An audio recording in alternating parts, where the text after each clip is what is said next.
où j'ai déjà démarré. Amen. Alléluia. Amen. Amen. Parce que le problème avec les chrétiens, c'est ça. Dieu m'a abandonné. Alors, pose-toi la question. Demande à Dieu. Est-ce que moi, je suis avec toi? C'est comme les Malakiens qui disent, quand tu dis que ma fille ne va pas épouser un ivron, demande à l'ivron s'il lui veut ta fille.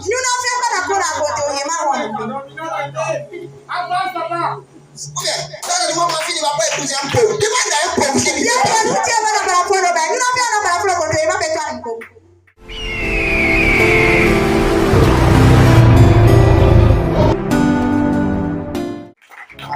Amen. Je suis très content de te voir. Il y a des gens, ça fait déjà quelques années, on ne s'est pas vu. Et c'est une joie pour moi de te voir. Alléluia. Amen. Le service que nous faisons, comme le frère, le papa vient de le dire, parfois l'humanité, c'est moi qui ouvre une parenthèse, l'humanité peut t'empêcher à être spirituel. Vous savez, moi j'ai fait une promesse à Dieu et je demande au Saint-Esprit de me permettre de tenir cette promesse. Aucune situation physique, aucune situation humaine ne m'empêche de te servir. Peu importe les circonstances. Parce que s'il y a une chose pour laquelle je suis né, ce n'est pas pour avoir de l'argent, ce n'est pas pour avoir de la compagnie, ce n'est pas pour être servi, mais pour faire l'œuvre de Dieu. Un jour, les gens ont posé la question à Jésus. Ils ont dit, Seigneur, qu'est-ce qu'il faut pour faire l'œuvre de Dieu? Moi, je pensais qu'il allait leur dire, c'est de devenir apôtre, c'est de devenir disciple, c'est de devenir pharisien. Mais il a dit, c'est de croire en celui que tu as. C'est pourquoi mon combat sur cette terre, c'est de ne jamais douter de Jésus. Peu importe les problèmes. Alléluia. De ne jamais douter de Jésus. Et je veux te pousser à faire cela. Peu importe ce qui arrive, que rien ne te fasse de douter. Même si tu n'as pas vu, même si tu n'as pas entendu, même si tu n'as pas fait dans ta vie, mais ne doute jamais de lui. Amen. Ne doute jamais de lui. Moi, peu importe ce qui arrive. Comme David l'a dit, que même si je marche sous la vallée de l'ombre de la mort, je ne crains aucun mal. Peu importe les circonstances. Parce que s'il y a une chose que les problèmes font dans la vie des hommes, c'est une chose qui te pousse à douter. C'est l'objectif primordial des problèmes dans la vie des chrétiens. Quand un problème vient, c'est pour te dire, est-ce que tes prières sont en train d'être exaucées? Est-ce que le temps que tu prends dans l'église est en train de porter du fruit? Est-ce que celui pour qui tu abandonnes des choses est en train de t'observer? Peu importe ces choses, quand elles vont se présenter, elles ont le courage et l'audace de se présenter devant ces choses. Et leur dire, tu ne me feras pas douter de Jésus. Même s'il n'a pas fait aujourd'hui, il le fera demain. Même s'il ne fait pas demain, il fera après-demain. Alléluia. C'est pourquoi il y a des hommes que j'ai aimés dans la Bible. La Bible n'a pas beaucoup parlé d'eux, mais je les ai aimés. Demande-moi qui. C'est les amis de Daniel. Shadrach, Meshach et Abednego. Alléluia. La Bible dit, le roi a décidé que quiconque va faillir au principe doit être jeté dans la fournaise. La Bible dit, les gens là ont parlé. Ils ont dit au roi, même si tu nous mets dedans, Dieu viendra nous sauver. Mais c'est pas là-bas se repose ma joie. C'est pas là-bas que je les ai aidés. nous sauve pas. Nous ne venons pas accepter. Même s'il faut mourir, nous on ne va pas accepter. C'est les gens là qu'on appelle les chrétiens. Même si je dois mourir malade, je reste attaché à Jésus. Parce que mourir malade avec Jésus est mieux que mourir sans Jésus. Je préfère mourir malade avec Jésus que de mourir dans la santé sans Jésus. Parce que là tu seras devant Lazare et l'homme riche. Lazare était quelqu'un qui souffrait sur la terre. C'est une chose qui n'a pas abandonné. C'est la foi en son Dieu. C'est la foi en son Dieu. C'est une chose que l'argent n'a pas abandonné. C'est ça. Un jour, je méditais sur ça. L'esprit m'a dit quelque chose. Est-ce que tu t'es posé la question si l'homme là, le riche, il n'avait pas proposé? Parce que la Bible dit qu'il était à la porte de l'homme riche. Est-ce qu'à chaque fois que l'homme riche le trouvait, il ne proposait pas d'être conduit? Il ne proposait pas d'accepter ce que lui acceptait afin qu'il puisse l'aider. C'est là que j'ai compris. Si Jésus a pris cette parabole, c'est pas pour dire qu'on doit mourir dans la maladie, mais c'est pour dire que ta décision avec Jésus va te sauver, même si les choses sont contraires, même si tu as échoué le bac, même si tu as échoué au brevet, même si tu as échoué à l'examen, Jésus est toujours ton Dieu. Jésus est toujours ton Dieu. Parce que ce que tu n'as pas reçu aujourd'hui, il peut te le donner demain. Donc quand je vois des gens, est-ce que Dieu est en train de m'écouter? Moi je leur pose la question. Est-ce que toi-même tu écoutes Dieu? Parce que le problème ce n'est pas écouter Dieu, mais Dieu nous dit. Je réponds pour quelqu'un qui n'a pas compris. Le problème dans la chrétienté, ce n'est pas ce que Dieu parle de moi. Aujourd'hui, on a fait Dieu comme un tam-tam, je veux dire. On a fait Dieu comme un téléphone que si ça ne sonne pas, ça ne marche pas. On a fait Dieu comme quelque chose, il faut taper que c'est pas ce qui importe Dieu. Ce qui importe Dieu, c'est ce qui doit sortir de ta bouche. Parce que par rapport à ce qui va sortir de ta bouche, c'est ce qui va te permettre de faire un bruit. On est sur content de la solution. On est là. Pour que Dieu parle, c'est toi d'abord. Là, tu t'es dit, tu lui as dit quoi? Tu lui as montré quoi? Tu lui as révélé quoi? Fais-moi comprendre, papa. Tu n'as rien, tu veux qu'il parle. Tu viens devant le frère, tu t'assois. Tu veux qu'il lui parle. Tu ne lui as pas salué. Tu ne lui as pas dit papa, tu ne lui as rien dit. Maintenant, il va parler. On dirait que c'est radio. On est là. C'est pourquoi si tu veux que Dieu parle, c'est toi d'abord qui vas parler. Parce que quand vous regardez dans la Bible, à chaque fois on dit que l'Éternel a parlé, c'est quelqu'un d'abord a parlé. Je vais t'envoyer dans Juge chapitre 6. Avant que l'âge ne se révèle à Gédéon, c'est Gédéon d'abord qui a posé la question. Où est le Dieu qu'on nous a parlé? Où est le Dieu qu'on nous a montré qu'il a délivré? C'est là l'âge est venu vers lui par rapport à une révélation qui lui a parlé. Maintenant tu veux que Dieu te parle. Dès que tu dis Dieu, tu n'existes pas. Tu m'as abandonné. Fais signe, moi tu me dis tu m'as abandonné. Que je ne dois rien faire. Hein? Pendant que Dieu mes prières sont pas exaucées. Ça veut dire Dieu ce que tu as commencé, tu ne continues pas. Je peux aller aussi plus loin. Même dans la vie d'Abraham. Vous savez, quand je lisais hier le livre de Genèse, j'ai compris pourquoi Dieu s'est révélé à Abraham. Dans Genèse chapitre 12, on dit l'Éternel a dit à Abraham. Mais dans Genèse chapitre 11, c'est là que tu comprendras que la lignée d'Abraham était une lignée prophétique, une lignée dont le père appelé Noé avait déjà prophétisé. Quelqu'un avait déjà déjà parlé sur une génération. Et c'est là que Dieu s'est révélé à cette génération.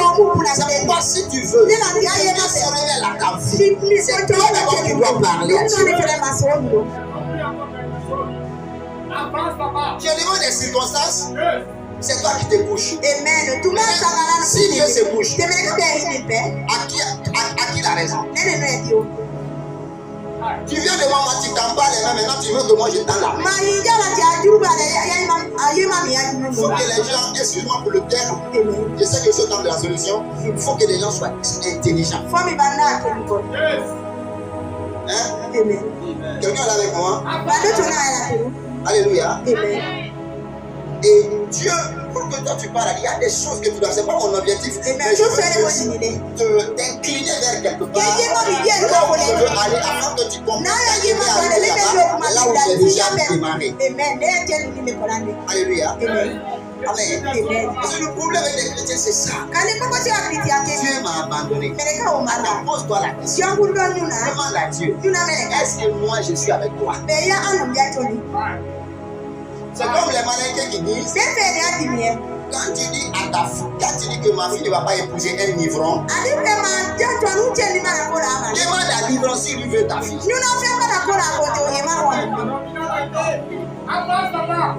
Ok, moi ma fille ne va pas épouser un pauvre. Demande à un pauvre s'il lui veut ta fille. Il s'agit pas de dire moi ma fille ne va pas à celui-là. Hein? Moi, ma fille ne va pas. Mon frère demande d'abord, est-ce que tu veux ma fille? Peut-être lui aussi n'aime pas. Maman dit que Dieu m'a abandonné. Demande est-ce que moi d'abord je suis avec toi? Parce que les 24 heures que tu fais, tu pries combien de fois? Toutes tes prières, c'est moi. Bénis-moi, guéris-moi, élève-moi, moi. Toutes tes prières. Même quand tu gênes, pourquoi tu gênes? Ce qui commence, c'est moi. Je gêne pour moi. Pour moi. Il n'y a jamais eu pour l'heure. J'ai dit cela à l'église un jour. Toutes les prières que tu fais pour toi, je n'ai pas obligé de te répondre. Toutes les prières que tu as. La Bible dit quoi? C'est que vous voulez que les autres font pour vous. Faites cela pour eux. Donc si toi tu veux que Dieu t'aide, il faut aider les autres. Mais nos prières, c'est quoi? Demande, ils sont là, hein. Tu me regardes, on dirait oui, c'est comme ça. Seigneur, donne-moi l'onction. Et les autres, comme s'ils n'ont pas besoin. Comme si, tu es là, c'est comme ça que tu pries. Donne-moi l'argent. Parfois, c'est quand Dieu donne à quelqu'un, ta mission te donne. Parce qu'il y a une chose que les gens ne comprennent pas. Dieu ne va pas descendre sur la tête et donner un travail.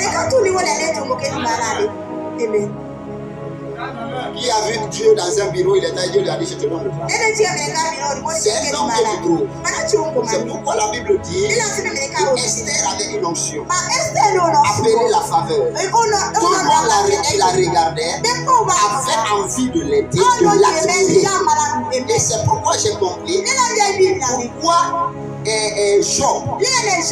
Moi au début, je pensais que Job a retrouvé tous ses biens perdus. Que ses parents miraculeux a fait preuve. Mais quand j'ai lu très bien, j'ai compris que chaque personne qui venait rendre visite à Job l'aidait. Mais quand tu regardes avant ça, pour que Job soit guéri, restauré, c'est quand il a prié pour ses frères. Quand il a prié, c'est la Bible. La Bible dit quand Job a fini de prier, c'est l'éternel maintenant a tu veux le mariage, tu pries pas pour les célibataires. Lisez seulement, hein. Dieu lui a dit, prie prie pour eux. J'ai fini de prier pour eux. Maintenant, les portes se sont ouvertes. Quelqu'un vient s'aller à Job, tu prends une corde, il y a un nœud derrière. Il dit, Job, je sais ce que tu as fait. Vous pensez que c'est les gens là qui seront levés eux-mêmes? Mais il faut, en priant pour les autres, tu débloques les cœurs. C'est pas très bien. Bien comprendre. On est là. La vie est une chose que je vais parler ce soir. Est-ce qu'il y a un problème avec nous les chrétiens? Papa, le problème avec nous les chrétiens, la première des choses, je crois que je l'ai dit ici, mais tu vas comprendre. Tout le monde veut parler en langue. Tout le monde veut devenir pasteur. Personne ne veut devenir responsable. Nous tous on vient de se ordonner. Ma prière, oh Seigneur, fais que quelqu'un me donne le travail.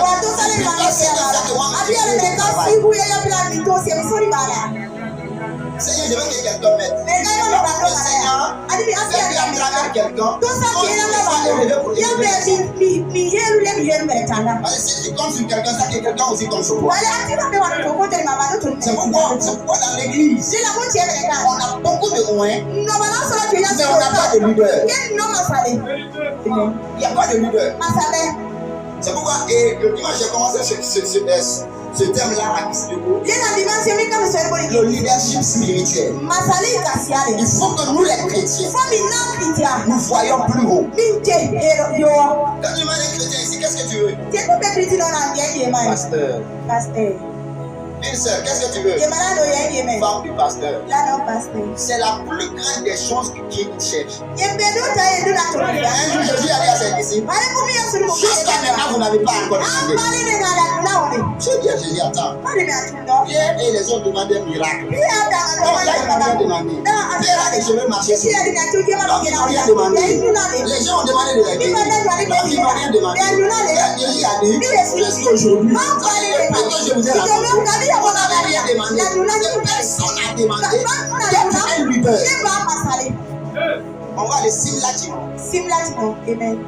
Nous tous, on veut qu'on nous conduise. On ne veut pas conduire les autres. Oui, on ne cherche pas. S'il y a une chose que Jésus a dit à Pierre, il n'a pas dit faire les dernières parties du livre des Jean. Il a dit, Pierre, est-ce que tu m'aimes? Pierre a dit oui, je t'aime. Est-ce qu'il a dit à Pierre, accepte que les gens te conduisent? Il dit, sois le berger des brebis. Et il a dit à Pierre, quand tu es jeune, pendant que tu es jeune, même tu mets ta ceinture et tu pars là où tu veux. Et quand tu vas vieillir, c'est quelqu'un d'autre qui te met ta ceinture et te conduit là où tu vas. Donc c'est là que j'ai compris. Si nous avons l'onction, si on n'est pas à la tête, c'est les autres là qui vont nous conduire. Même si tu parles là, mais à classe, tu n'as pas chef de classe. Et puis il y a des gens, Dieu, moi je veux être comme ça. J'ai dit un jour à un fils, même si aujourd'hui on me prend comme président, je vais accepter. Je dis, ah papa, alors pastoral, je serai un président pasteur. C'est ce que nous cherchons. Que les gens nous conduisent. Tu vois, on va bon prier. Je vais te blesser. On va bon prier. Après avoir sorti de l'église, va t'interroger devant ton responsable. Tu chantes 2 jours. Tu vas te jeter à l'église. Tu ne vas pas te licencier. Mais si c'est toi le chef, il y a le culte, tu mettras la loi. Et chaque mercredi, à partir de 16h, tout ce qui travaille ici, allez chez vous à la maison. Parce qu'il y a le culte. Là, tu imposeras ta loi. Mais non, c'est pourquoi on prie, Seigneur, comment on veut être esclave. On fait la même manière d'être esclave dans l'esclavage. Amen. La même manière de quitter l'esclavage, c'est de devenir maître. Parce que aussi longtemps que tu es élevé, tu seras toujours responsable. Mais même si tu es descendu, si tu es chef, tu es toujours chef. Le leadership spirituel. Amen. Il faut que nous visons ça. Quand tu es en classe, cherche à être chef de classe. Quand on fera la réunion de tu peux instaurer ta loi. Je propose que chaque jour, telle heure à telle heure, les élèves se regroupent, parlent de Jésus. Ça va, Seigneur? C'est là que le béton, on est en train de prier. Imagine, s'il y a un vrai chrétien, je dis un vrai, dans le gouvernement, on ne fera pas des élections le dimanche. Si le président est un chrétien, les élections ne seront pas le dimanche. Il y a le dimanche, c'est le jour de repos. On préfère annuler les activités le lundi, on fasse les élections le lundi. Qui va nous parler? Qui va parler pour nous?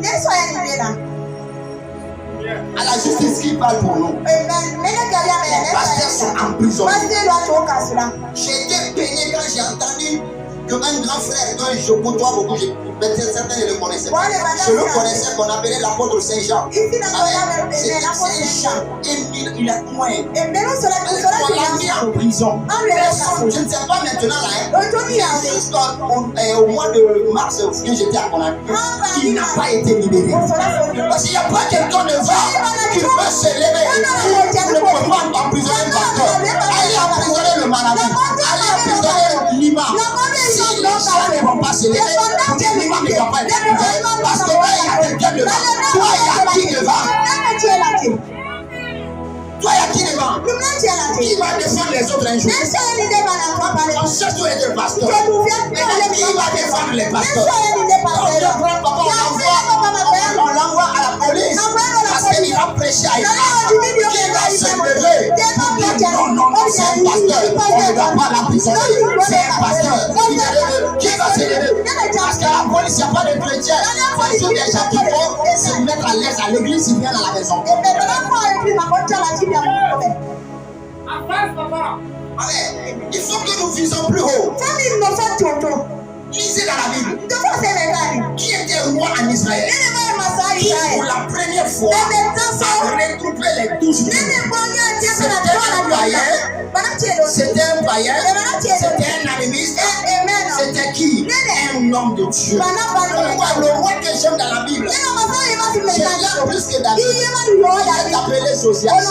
Quand Josias est devenu roi, il a décidé que dans tout le royaume, personne n'adore les idoles. Ils ont fait campagne de destruction des idoles. Lisez dans la Bible. Campagne de destruction. La Bible dit à son époque, il n'y avait pas d'idole, il n'y avait pas un autre Dieu, à part l'Éternel. Parce que celui qui était sur le trône, quelqu'un qui aimait l'Éternel. Celui qui était sur le trône, quelqu'un qui sert. Il a imposé sa loi. Si tu veux imposer ta loi, la loi doit t'imposer. Quand tu vas sortir, l'onction c'est vrai. Parler à l'homme c'est vrai. Il y a l'onction de la royauté. Il y a l'onction du leader. Quand tu t'arrêtes, les gens te respectent. Il est quelque part. Depuis au blanc, je suis pasteur. Il a fait comme ça. Il le regarde. Il a manqué de ses ça. S'il y avait un chrétien ici, il aurait dit, quand tu dépasses ça, maintenant, tu verras. Regardez, le problème, quand un chrétien se bat pour être chef, ses premiers ennemis, c'est les chrétiens. Là, il n'a jamais été un chrétien. Il a été un chrétien. Il y a des chrétiens, il y a des chrétiens. C'est vrai, papa, il y a la différence. Mon frère, vise plus haut. Bientôt, il y aura des ouvertures. Pas pour être chef de classe. Et là, si monsieur ne vient pas, il y a un type. C'est moi le chef. Asseyez-vous. On va ouvrir la Bible. Voici ce que Jésus a dit. Voici ce que la parole a dit. Au moins, même si tout le monde n'accepte pas, et quelqu'un après viendra te voir. Il sait que tu as dit là, c'est vrai. Comment il faut avoir ça? C'est là que tu lui diras, viens au temps de la solution. Mais si tu n'es pas chef de classe, c'est le chef de classe qui va te dire, hey, même s'ils c'est le Saint-Esprit qui t'a envoyé. Tu vas fermer la bouche du Saint-Esprit. Tu prends la main du Saint-Esprit. Tu dis asseyez-vous. Parce que le chef attend. On ne veut pas être chef.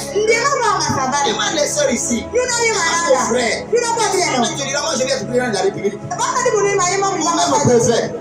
Pour ceux qui veulent, je veux prêcher. Attends, où c'est écrit l'onction de la prédication? Dis, hein? Mon frère, ça c'est donné à tout le monde. J'ai dit, allez à toutes les nations, faites-les des disciples, enseignez-les. Il n'a pas cité ton nom, il n'a pas cité moi. Quand tu dis que c'est pour toi, tu veux prêcher en tant que président? Tu veux prêcher en tant que chef de classe? Tu veux prêcher en tant que responsable de ton atelier? Devenez des chefs. Hey, mon frère. Avance plus loin, tu cherches la chefferie. Mais aujourd'hui, on a pris la chefferie, on l'a donné au diable. Ah, la chefferie, c'est pour le diable. Donc, David, c'était pour le diable. Salomon, c'était pour le diable. Tous les rois que tu vois dans le c'était pour le diable. Amen. Même quand on demande qui sont ceux qui veulent être chefs, ils n'ont même pas les mains. Ils sont là. Seigneur, moi je ne peux pas la chefferie. C'est quand je vais devenir chef. Je vais tricher. Je vais voler. C'est que tu as cette idée.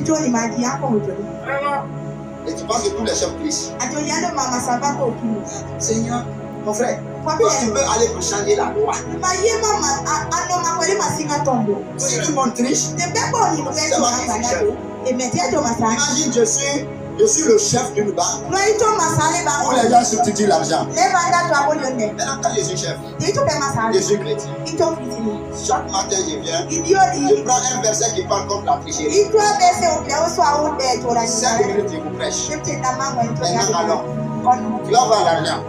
Fais ton droit. Tu ne pourras pas. Même dans les réunions. Même si c'est toi qui préside la réunion. Attendons, on va prier. Seigneur, je te prie. Papa, tous les cœurs qui sont là, je les ramène à toi. Tu sais ce qu'il faut faire. Papa, nous faisons la réunion.